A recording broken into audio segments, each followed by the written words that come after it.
Hello everyone, you're on the GeekBox YouTube channel. Today you will find out how to program Razer mouse buttons. Let's go. Open Razer Synapse app.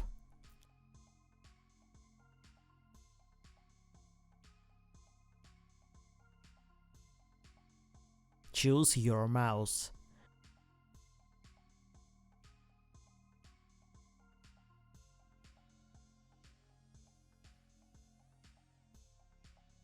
Choose mouse button. Select an action.